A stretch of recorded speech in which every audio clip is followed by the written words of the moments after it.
May bisita na tayo. Wait lang. Let me open the door. Hi, Ms. Sheila! Hi, Ms. Sheila! Good morning! Yan, sabi tayo. Good morning. Ang ganda-ganda talaga nito. Parang ako. Nakabigit ako ng handaan. Kaya bigla siya. Ms. Sheila, upo kayo. Upo kayo. Join us. Hi, Kong! How are you? Ayan. Si Beth. Good morning. The Beth. Si Beth. May ganun, ha? Oo. At syempre si Nina. Hello. Oo. Tita Angel, mabuti na lang in-invite mo itong si Ms. Sheila. Kasi naku-curious ako. Dahil alam mo naman, magbabagong taon at matatapos na itong 2017. Gusto ko namang magbagong buhay, i-improve yung sarili ko sa trabaho. Oo, gusto ko lang malaman, Tita Angel, kay Ms. Sheila, kung ano ba yung tamang work etiquette. Wow. Di ba? Etiquette. Wow.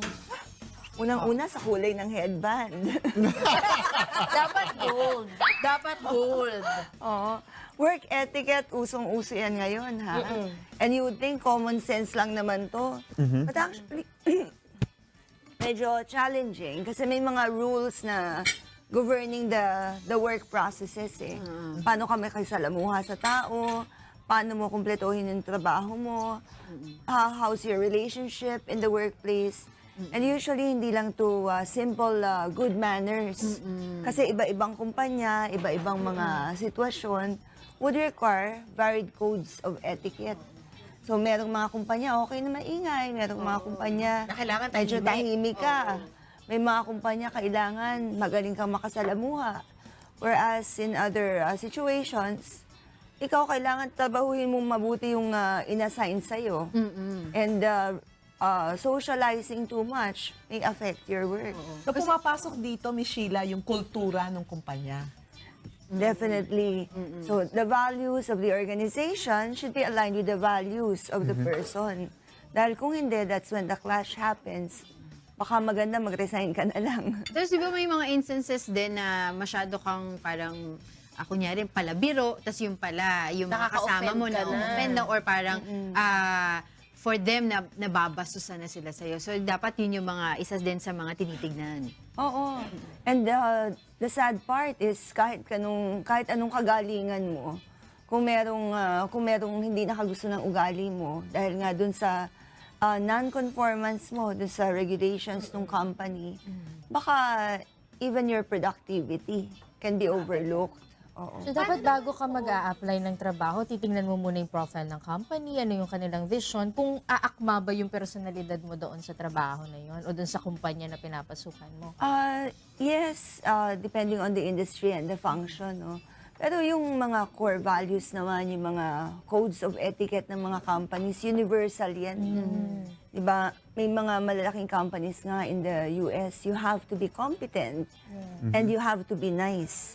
Kailangan magaling ka, pero kailangan din mabait ka.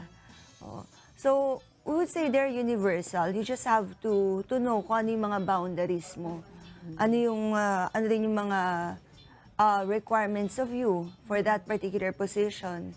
Because working with a company as a supervisor or as a manager would most likely give you yung mga ibang requirements kumpara dun sa mga pumapasok na mga nag-uumpisa pa lang as clerk or as trainee.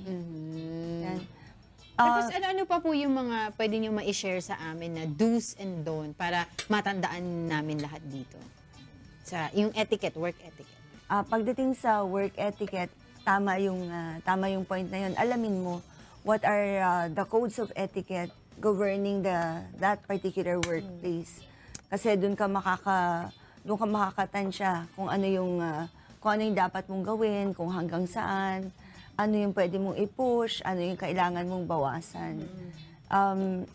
Kailangan mo ring matutong makisalamuha. Kasi the moment you start working, you decide to work, that means alis ka na ng kwarto mo, hindi ka lang accountable sa sarili mo. Kailangan ka makipag-usap sa tao, kailangan ka makisama, because there's teamwork. So even if you are running a one-man department, accountable ka dun sa mga stakeholders. At meron kang mga matututunan sa mga nauna pa sa'yo. Yung mga violations, no, makikita mo yun sa codes of etiquette ng company, dapat alam mo yun. Something that you bring with you kasi sa upbringing mo, natuturo yung tama at mali. So malaking tulong yun na alam mo kung ano yung pwede pero mali. Alam mo yung hindi pwede, hindi naman ganun kamali. Pero as a sensible person, yun nga, alam mo yung dapat mong gawin. For instance, nandyan yung mga paperclip, nandyan yung mga supplies. Isang piece of paper lang naman di ba? Isang paperclip lang naman. Daling ko Kasi na sa uwi ka. bahay. Corruption na yun. Corruption yun. Corruption yun. Ginawang Totoo school yun. supply yun. Oo. Ang dami namang pencil di ba? Hindi naman sila Kailangan ng mawawalan. anak ko yung pencil. Oo. Hindi affected ang kumpanya sa isang pencil, pero eventually, It reflects on your character. and eventually it builds up. Yes. Saka minsan masasanay ka na, ay, Oo. isa lang naman, dalawa, tapos biging Yes. 3, 4, hanggang sa isang pack na. Oo. Kahon-kahon na Tita inuwi. Angel and everyone, meron akong kakilala, may nakwento siya sa akin, kabarkada ko actually nung college. Ang sabi niya, okay naman siyang tao, marunong siya makisama, pero para napapansin niya, dahil bago pa lang siya sa kumpanya, para hindi siya feel ng mga tao. What Hindi do you siya suggest? welcome, Oo, kumbaga. Parang Out of place pa rin parang siya. plastikan daw ba yung environment? Ano ba ang magandang maipayo doon? Pag hindi ka plastic na tao, sa umpisa, kahit uneasy ka, makakahanap ka ng mga tao na makakasundo mo. But if at the onset, nakipagplastikan ka na, medyo mahirap mag-adjust. Kasi lahat ng mga kumpanyang papasukan mo at lahat ng bagong sitwasyon, sa umpisa excited ka, di ba? And then you realize, ay, may ano pala, may hindi pala ako na napaghandaan. Meron palang ganito. Parang relationship din yan di ba? Siyempre, Ala- given din Oo. naman, di ba, Ma'am Sheila, na kapag bago ka, mangangapa ka talaga. Yes. But eventually, malalaman mo rin naman talaga yung people who are going to be... Makikilala mo din sila. Exactly. Yeah. Or like talking to another person or going out on a date, initially we get the attraction because we see something similar in that person, yung points of similarities. And these are the points that we have to nurture.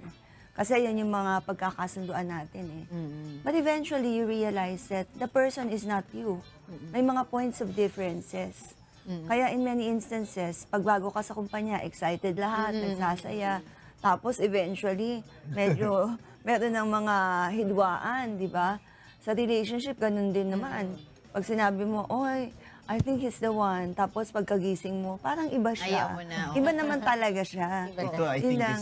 this is an important question. How do you deal with office politics as Nako, part of kahit work, saan yata meron work etiquette? Tapak. Yeah.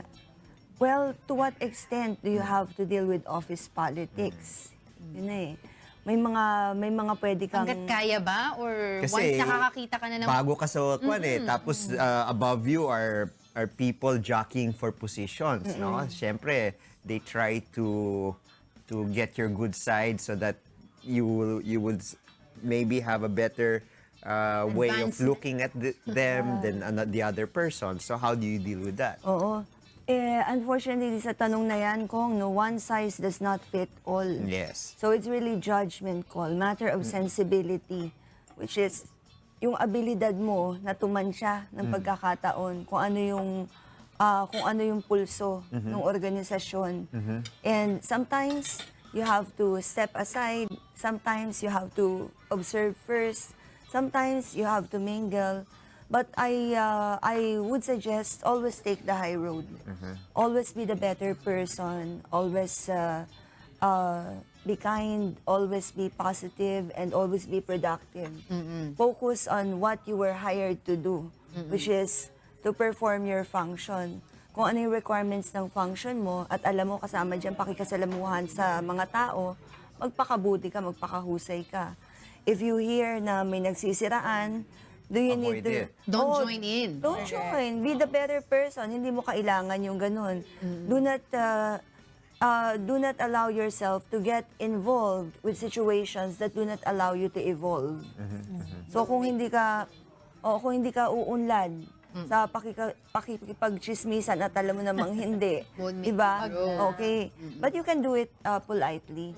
Because not everyone who's involved in office politics is aware na medyo damaging o kaya baka naman enjoyment lang nila, masyadong pinepersonal ng iba, something like that. And you don't want to be caught in the middle. Kasi nga, we're dealing with personality issues when it comes to office politics. Apart from processes that are made complicated by personality issues. But this, I'm sure you're going to agree with me, dapat talaga maging professional ang isang Professional tao, kailangan. di ba, sa Oo. workplace. Like, beating the deadlines, and of course, you don't put your personal life in your work. Like, wag ka makipag, tawag doon, wag mo, kung may problema ka, wag mo dadalhin doon Trabaho. sa trabaho. Yes. Ako, mauna muna ako Tuloy niyo muna yan. Dahil meron akong Sige, pupuntahan lang. Okay. Oh, pero yun, di ba? Oo. Yung matuto ka na while integrity is the name of the game na dapat totoong tao ka, matuto ka ring mag-identify kung ano yung mga boxes. Di ba? Sa office, kailangan mong pumasok ng maaga, kailangan mong maging pleasant, kailangan mong maging productive, at the same time, kailangan mong makipag-usap sa tao. Pagbalik mo sa inyo, ayaw masyado ng kausap, okay lang yan. Kailangan mo pa rin maging mabait, kailangan mo makisalamuha. Pero there's a separate box. So, yeah, pumasok ka ng maaga, which requires you to be up early. May mga expectations sa'yo. And the more effort is required of you, the more thankful you have to be. If your work requires you to stretch so much and to be a better person, pasalamat ka. Binabayaran ka para magpakahusay ka, di ba? Thank you, Ms. Sheila. Ayan. I'm Ganda sure ng marami topic. ka natutunan Oo, dyan. I will be a better person next Oo. week. Alam mo kasi, Ate Beth, tsaka Ninang, si Ms. Sheila, meron siyang personality development shop. Di ba? Saan ba yun? Well, TalkShop is located in Makati, but we go all over the Philippines.